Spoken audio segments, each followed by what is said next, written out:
Hello my sweet friends, and welcome to today's episode of Faith's Reading Things, where Faith takes on the wilderness one book at a time. That's right folks, I am packing up my bags and we are heading into the wilderness for about 30 some hours. But not only are we doing some hiking and some camping, but I am doing some backpacking. So I'm shoving our tent, sleeping bags, food, clothing, everything that I might need for about 48 hours into this backpack right here. Do I have any experience backpacking? No, not really. I've gone backpacking once ever in my life, and that was, what was it, like 4 years ago? And I didn't even have the right equipment because I forgot our sleeping bag. So I am more prepared this time, but still very nervous. Naturally, I had to make this backpacking trip bookish. So we are doing a fun 24-hour reading vlog in the wilderness. The temperatures are dropping, so this is one of my last and only times for this year to take up this opportunity. So we are doing it, and we are going to read a lot of books along the way. I literally just packed my entire bag and I forgot to put my water in.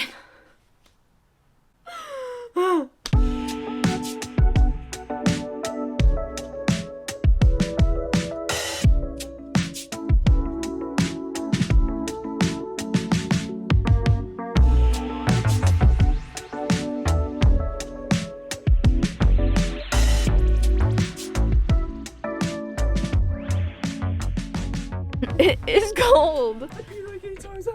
I did. Danny's making fun of me. Good morning, friends. I did not sleep last night, like, at all. Oh my gosh. I took some melatonin because I was like, hey, maybe this will help me fall asleep. No, it didn't. I still do stay up till like 2, 3 a.m. It's about 7 a.m. right now, and the sunrise is so beautiful. You can't really see it that well behind me, and the camera doesn't even do it justice, but it is beautiful. Last night on our way here, I was reading The Boyfriend by Frida McFadden, so I'm gonna start with that book for this video. And so far, I don't know, like, I'm a big Frida McFadden fan, but I don't know. So far, like, this book isn't my favorite. It's interesting. It's kind of reminding me of Dexter a little bit. I only got about 12 chapters in. I can't remember what page number that was, but it's about like probably 15 to 20% of the way through the book. I could be overestimating that, but we are just packing up right now, and then we're gonna go drive to the trailhead. It's like a 30-minute drive to the trailhead, and then we're going to backpack up. I think it's about like an hour and a half, maybe 2-hour hike to a lake, and then we're gonna set up camp, and then we're gonna go walk around and kind of just hike around and see, I don't know, what's around there. But I'm hoping to finish The Boyfriend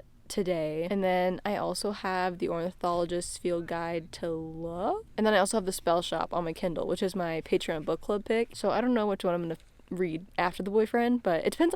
I messed up because literally on our way here, we were driving here when it was dark, like pitch black, and I was reading a story about scary things and the thriller, and I was like, I probably shouldn't read this when I'm literally out in the woods. I mean, granted, I'm not alone out in the woods, but still, it's a little spooky. But hoping to finish it during the daytime and then start a new book that's not spooky so I don't freak myself out for tonight.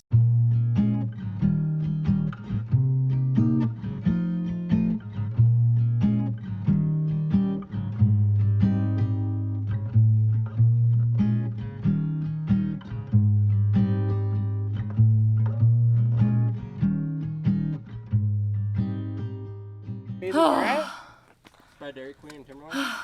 I kind of feel like I'm gonna die. Oh, it's so pretty. You can't really tell from here, but like, it's literally so steep. This on All Trails, and All Trails is like a hiking app if you don't know what that is. And on All Trails, they say it's like a moderate level hiking trail, but no, this is freaking hard. It's like straight up and down, and my legs are burning, and my backpack literally weighs more than I do. So, but I'm pretty proud of myself because I'm with 3 boys who go to the gym consistently and have a good amount of muscle on them, and I'm keeping up, kind of. And I'm just a frail woman child. I kind of want to start listening to my audiobook though to like distract me, but I think from here it's like pretty smooth sailing. It's so dry out here.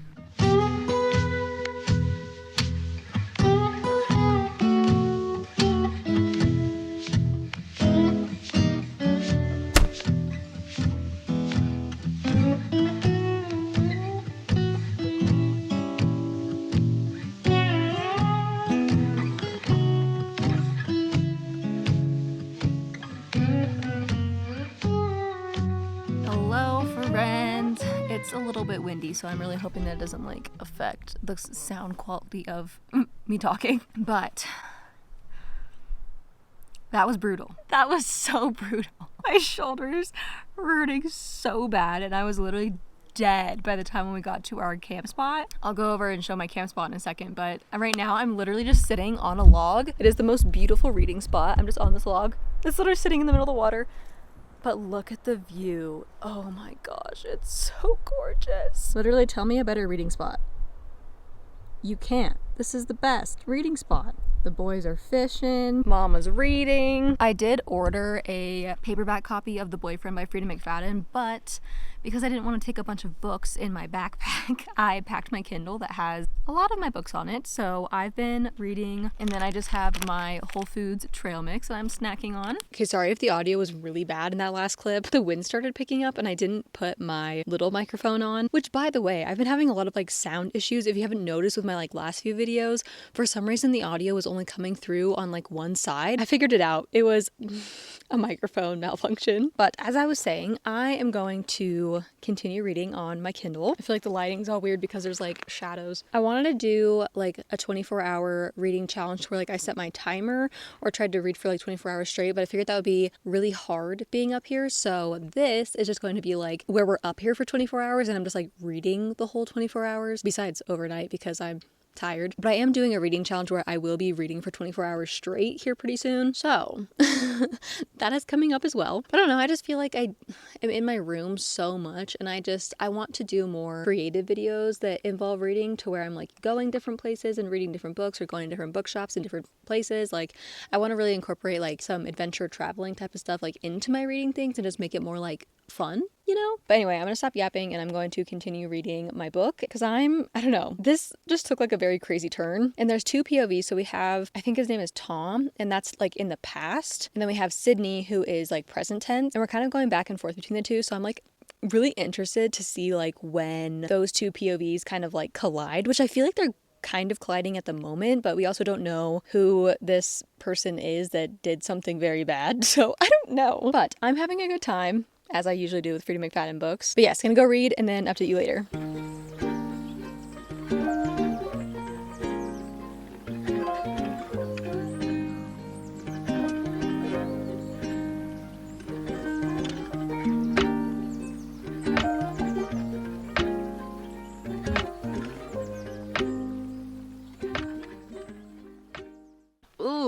Ooh, child. I don't know where to go. I'm a little bit stuck in a weird spot right now. Can you even see my face? Probably not. Hello, friends. I don't know if this is even focusing on me or not, but I am now on chapter 28, which is about 50% of the way through, 47%. So far, this definitely isn't my favorite Frida McFadden book, but it's still interesting. And I just like, there's certain things where I'm like, how is it not obvious to you that like something's not right?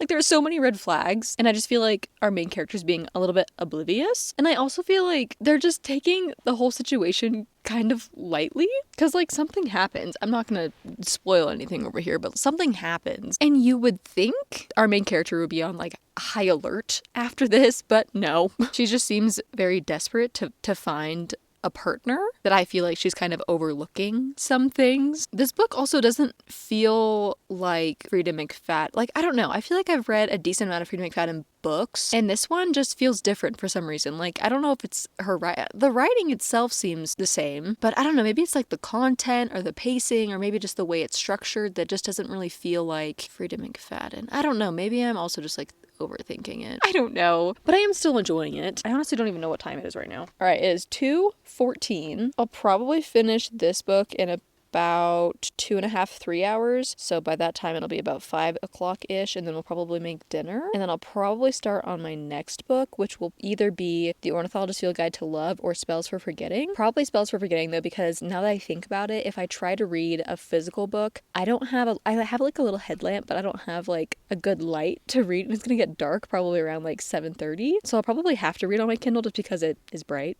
But there's like a little log that I was on earlier that is just literally sitting in the water, so I might go read on that for a little bit and just enjoy this beautiful view. Oh boy, I can't even see my face. I'm too low. I was really worried about the food that I was able to bring because everyone else has these ones that you normally take backpacking, but because I have tummy issues and lots of them, I can't eat those.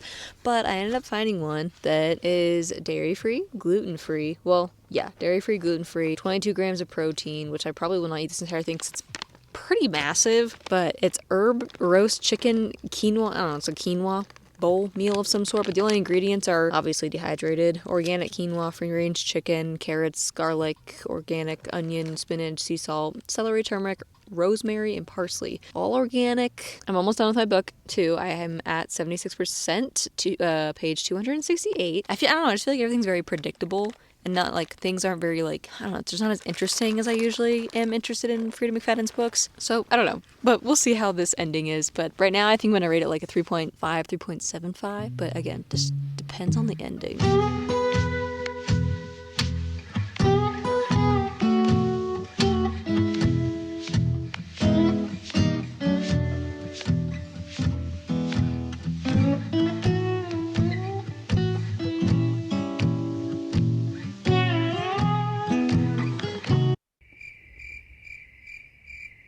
I am here to once again say that I have been fooled by the likes of Frida McFadden.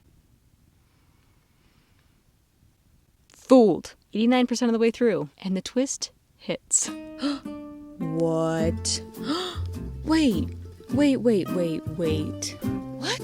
Okay, there is so many questions in my brain right now. So I just finished The Boyfriend by Frida McFadden. I don't even know what to say. I don't know what to say. I think I'm going to rate it. I don't know. Like I'm in between a 3.75 and a 4-star because here's the thing. I was fooled, like I said. And the plot twist definitely got me, but I don't know. I just like wasn't really feeling the first like 80% of it. Like then it got pretty crazy and like the plot twist started happening and it was intense and there was a lot. But I don't know if that crazy ending makes up for the rest of the book being like not as interesting as I would hope it would be. Everyone was a suspect, as always, in the Frida McFadden books, but I genuinely, in all of the books, as always, did not see that twist coming. So I don't know. I liked it, but I also it's not my favorite, so I just don't really know where I lie with that. I think for now, I'm gonna say 4-star. I want to say 3.75, but I don't know, it just feels too low. What time is it? 7:17, but the sun is setting really early now that it's fall, so I keep thinking that it's like 8 or 9 at least, but no, it's only 7. So I'm going to start my next book, but I still don't know if I want to start The Spell Shop or the Ornithologist Field Guide to Love. So I will update you guys with whatever I end up picking up tonight.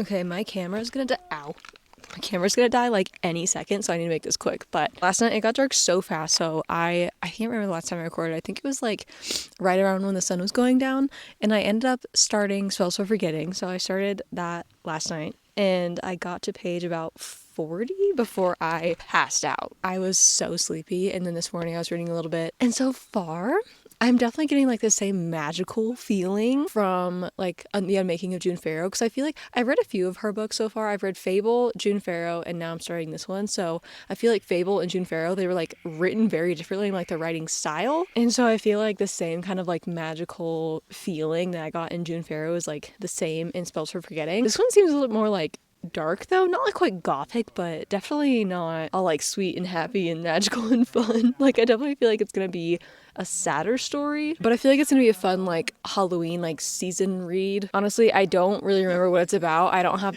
since it's on my Kindle, I don't have the synopsis, but I will go over it whenever I get home. Like I said, my camera's right about to die, so we're actually making breakfast and then packing up and heading out here in a few minutes. Then we're gonna go to a hot springs, and then I'm going to finish this book when I get home. I'm gonna try and read on the drive home, but sometimes I get car sick if I try to like read in the car. But so far I'm liking this book. I'm just a little bit confused I guess, as to like what's going on. They keep talking about like things that happen, but I feel like we're not going to find out like what all that is until a little bit later. But I'm still liking it. It's still fun. I'm going to try to record what I can within the next couple hours, but because my phone is dead and my camera's dead, I don't know how much that's going to be. So I might just have to see when I get home, but hopefully I'll get at least some B-roll of us doing stuff in between that time.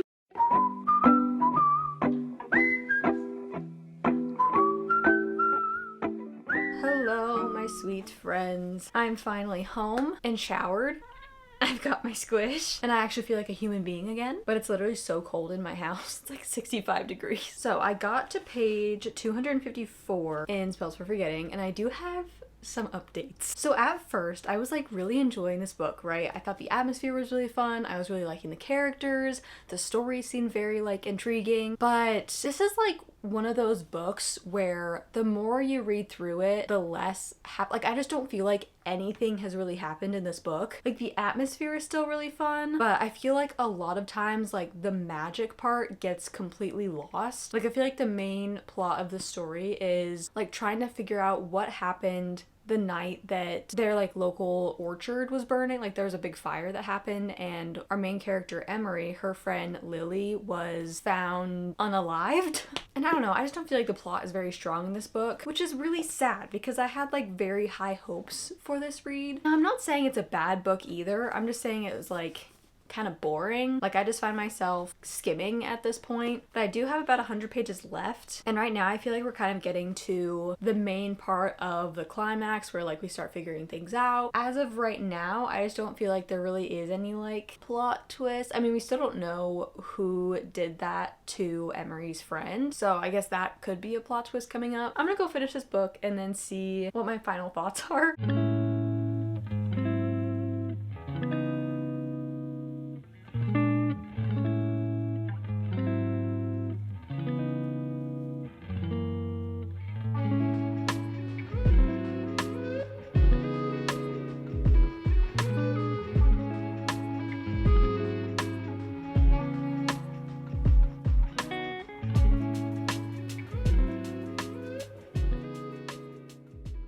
Hello friends, I finished Spells for Forgetting.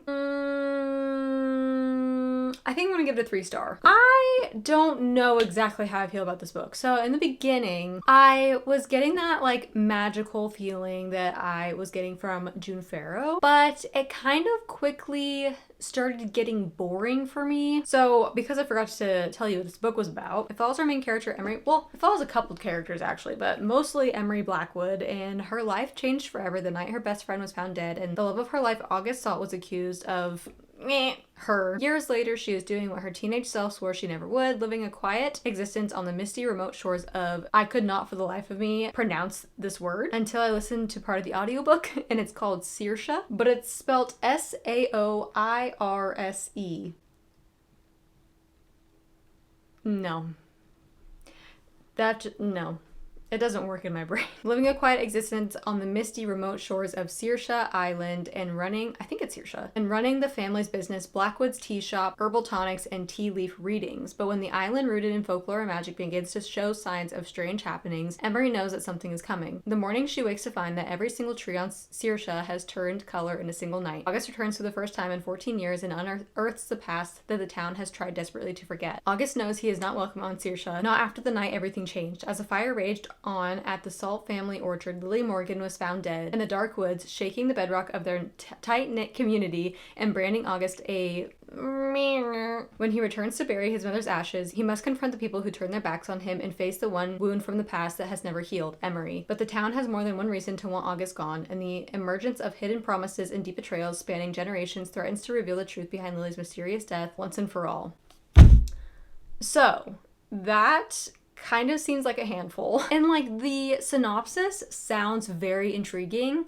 So I was like definitely pulled in. I just don't understand the whole like magic system in this book. It's never really explained. I can imagine and I can only assume that this island for some reason is kind of magical, and I don't know if the people themselves are witches or if like they're just channeling some magic from the like I don't understand that at all, and I don't feel like it really was done very well in the story. The romance I feel like was done pretty well, except for we just didn't get any background. Like we were pretty much just told that these people were like very madly and crazily in love with each other, but we just never really understood or saw why. So I didn't really understand that, but I did like the kind of like all-consuming love that they had for each other. I think that this book has a great atmosphere. It has a very like eerie kind of gothic ish type of like dark, misty, magical, mysterious town type of vibe, which I thought was really, really fun for fall. So I will say the atmosphere, vibes, I would give like a 9 out of 10. Plot, I would probably give like a 4 out of 10. I don't know. I just feel like I read a majority of this book and like nothing really happened until like the last 100 pages, if not like the last 60 to 50 pages. I was just very bored throughout this book, and we mostly follow Emery and August's like POV, but sometimes like they sprinkle in like a couple chapters from like random people's point of views, and I just didn't really see how that like added anything to the story. I also feel like this is kind of a book where I might have to reread it at a different time, because I think like halfway through this book I just started like entering some weird kind of slump, and I just like was not in the mood for this at all anymore, but I kept reading because I wanted to finish it, and I think that also was partly why I was so disconnected from the story. You know when like you read a book and you feel like the story isn't about, like you feel like the story is okay, but you're just not you're just numb. You're just numb throughout the whole thing. You know, like when you're reading a really good book, you feel it. It's like in your bones. You like, ooh, you know, you like it. With this one, it literally just felt like reading words on paper, and I didn't get like any feeling at all towards this book. And it is actually my Patreon book club's pick for this month. And there are some people in the chat that did like give this like a 4 or 5 star rating. So it's like, I don't know if this was just like a me problem and maybe it was just like right book, wrong time type of situation, or if this book just really didn't work for me. But yeah, I don't know, just felt like really disconnected from the whole thing, which I feel like that also just happened with my reading experience while reading the 7 Year Slip, except for that one I definitely felt a little bit more connected to versus this one. I also think that this will, like, when going into it I knew it was going to be like a sadder story, but I just feel like this book kind of felt like a dark cloud, and I'm already like kind of starting to get into a weird like seasonal depression mode. Like I don't know what's going on with my brain, but I just feel like this dark cloud of a feeling from this book just did not put me in a very good spot mentally. I'm still gonna keep it, and I'm maybe gonna try and reread it at some point to see like if it was just like bad timing, or if I read it again later and I still don't like it, I'll have my answers, I guess. But yeah, I think I'm gonna give it a 3 star. But anyway, guys, that is it for this vlog. This vlog was honestly like my favorite that I think I've ever filmed. During the warmer months, I would definitely like to incorporate more like outdoorsy things into my reading vlogs. I'm not gonna like go full outdoors, like I'm not just gonna make vlogs of outdoorsy things because I am a bookish channel and I don't want to, you know, veer off from my niche, but I definitely want to put my own fun little spin on things. So let me know if you guys like this kind of content and if I should continue to make it when the sun comes out again and it's warm again. Thank you guys so much for your support. I love you so ridiculously much, and I hope that your day, morning, night, whatever time it is for you is fantastic and beautiful and lovely. And I will see you guys in my next video. Mwah!